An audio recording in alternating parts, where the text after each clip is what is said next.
What's good, y'all? It's your boy 3 Stacks in this thing, and today I'm going over the lit Dark World build that I got for y'all. Y'all seen a lot of builds on this. You even seen, if you kept up with my channel, Darklord Hail to Perfection Zodiac. 3 decks in one, and it was super crazy and lit. This is more of a pure variant. I wanted to come back to pure Dark Lords, not because my build was bad, but just because I wanted 3 decks again. Because again, I had 3 decks in one, and I wanted to make them, a little separate because got a lot of cards. But I also wanted to go back to my lockdown variant, which was just skip your turn, no special summon. It's really cool. I like it a lot. So without further ado, we're gonna hop right into this. And also, this is a great link format contender. In fact, every single deck that I've been showing you guys lately has been great link format options. If you cannot afford link monsters and you don't want to play links, if you're not a fan of it, any deck that's focused on the main deck is a great option. Not saying that it's going to be good, who knows. Links might run over it, but it's a great option to have if you don't want to purchase links. So again, Dark Lords are basically like a main deck. We have 3 Yugioh.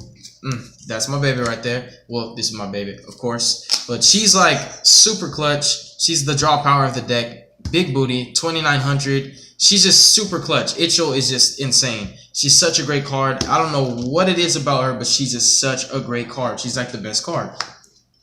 We also have 3 copies of Nastin, because he's nasty. You make rank 7s with this guy. 26 evenly is just really good. Whether he's in attack and defense, he's solid swinging. I'm gonna move that up a little bit. We also play 2 copies of Douchebag. Now I just like 2 because 1 is really not enough, and I just like to have more names, especially the Dark Lords that actually have the built-in effect to shuffle the spells and traps and apply their effect again. So it's really cool. 2800 defense, by the way, which is actually legit. Excuse me, babe. I'm sorry.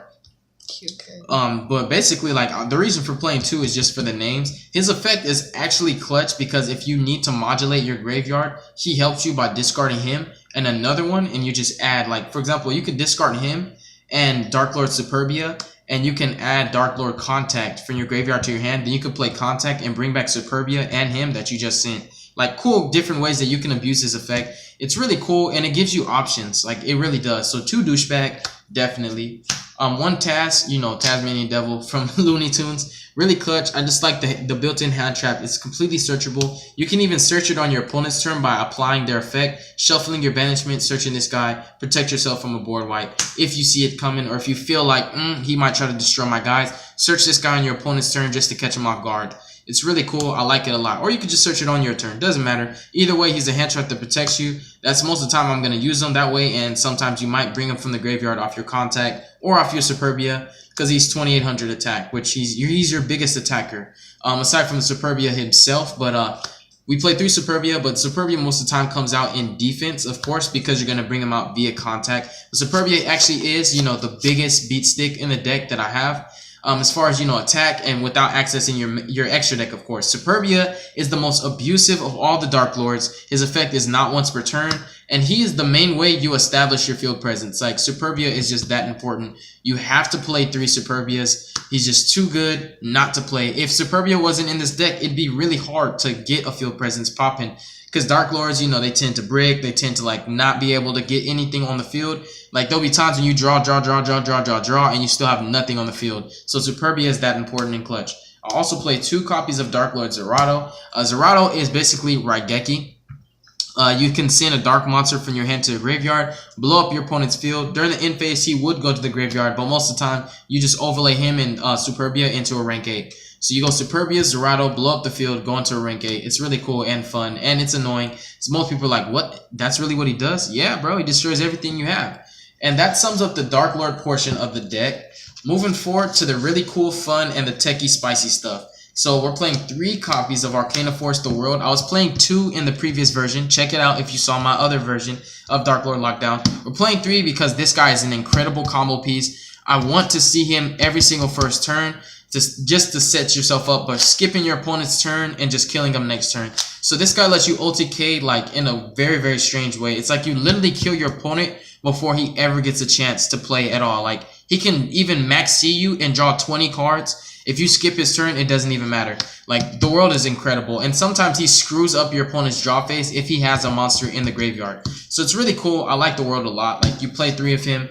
The deck does have a chance of bricking just because it's Dark Lords. It's the same thing as Blue Eyes. You have a chance of bricking, but I made it as consistent as possible. Trust me, I put my foot in it.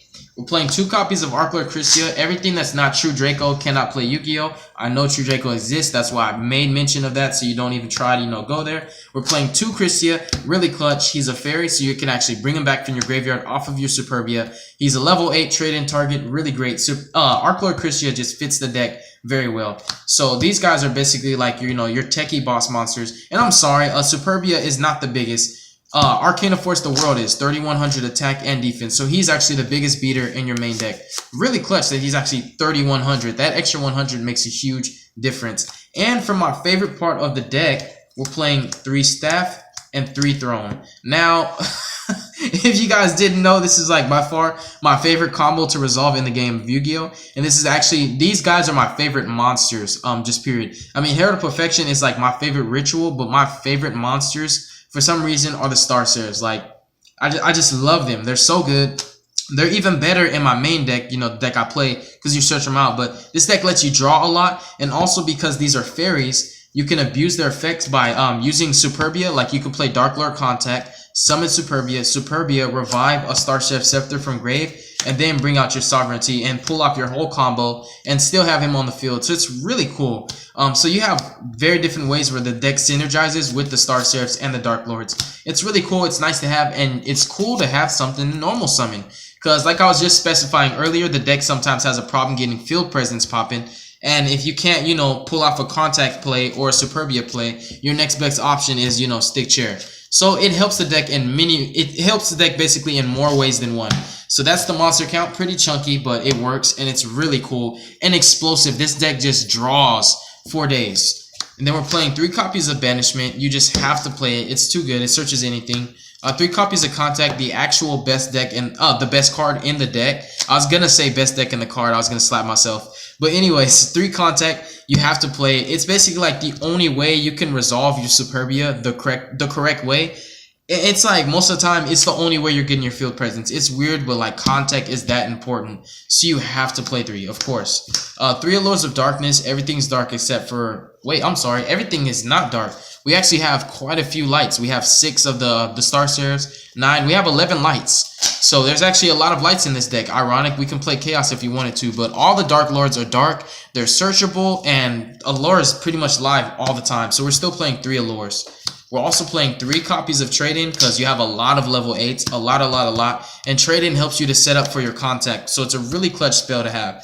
1 Upstart, just 39 cards, why not? 1 Day of Peace for more draw power. And I play 1 of each of the traps. You don't want to brick on them. You don't ever really want to see them in your opening hand. It's kind of like you search them and then play them from the graveyard by discarding them with the Itchel and then applying them from the grave. It's really cool. That sums up the main deck, which you can actually play this as a main deck if you want to without any extra deck. You can play Domain. But anyways, we're playing an extra deck. So 3 rank 10s. We have the Spiders, and we have 2 different dark rank 8s. And you don't ever want to use their materials if you want to make the Spiders. If you don't want to make the Spiders, you can use their effect, detach materials. But most of the time, we just use Lancelot to go into the Spiders. So Zombie Stein can be used as a standalone 4500 beat stick that negates. Really clutch. And then the next package is going to be the Galaxies. This just breaks boards. Go in second. You literally just go him, take control, him, pop a card, him, attack twice. It's really cool. I love it. You resolve it in Blue Eyes, it gets different results, even more results in fact. And for rank 7s, because you play 3 Nastins and it's easy to make rank 7s, we have these guys, the best rank 7s that are available in the game of Yu-Gi-Oh! Right now. Finally, of course, for your Star Seraphs, Deltaros and Ouroboros. Ouroboros is for when you're going first, Deltaros is for when you're going second. And that sums up the Dark Lord. We're going to call it Darklord Star Seraph Lockdown. It's a really cool and fun, fast-paced deck. And again, if you cannot afford Link monsters, this is a deck that will suit your playstyle, especially if you like fast-paced decks. This deck is extremely consistent, and when it gets going, it gets going. But you will have awkward hands, which is why I play the Star Seraphs. That's why I play certain cards that I play to make sure that I minimize all my brick hands, because we all know that Dark Lord's brick. Sometimes you can't help it, but it's a good way to mitigate for that by playing the Star Seraphs because they help you out a lot. So tell me what you guys think of the deck. God bless you. Make good choices. Don't hurt your brain cells. Carthage must be destroyed. Peace.